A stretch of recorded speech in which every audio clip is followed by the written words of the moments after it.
गेले 2-3 दिवस नाशिक जिल्ह्यात चांगला पाऊस होतोय आणि त्याच्यात युरियाची मागणी वाढलेली आहे। त्या अनुषंगाने कृषी विभाग युरियाच्या वितरणावर लक्ष देऊन होतं आणि आज पोलीस प्रशासनाच्या मदतीने कृषी विभागाने जे काही युरियाचा काळा बाजार केला जातो तो विंचूर परिसरात एका शेडमध्ये जे अनुदानित युरिया आहे ते इंडस्ट्रियल युरियाच्या बॅगमध्ये बदल करून त्याचा काळा बाजार करण्याचा काही व्यक्ती प्रयत्न करत होत्या। लातूर जिल्ह्यातून आलेल्या गाडीतून तो माल इथं ट्रान्सफर करण्यात येत होता।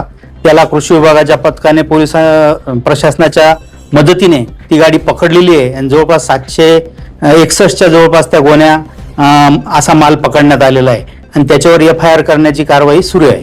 किती रुपये किमतीचे मूल्य आहे? त्याची बाजार मूल्य 266 रुपये जरी असला तरी तो अनुदानित आहे आणि 2021 रुपये त्याची पूर्ण प्राइस असते।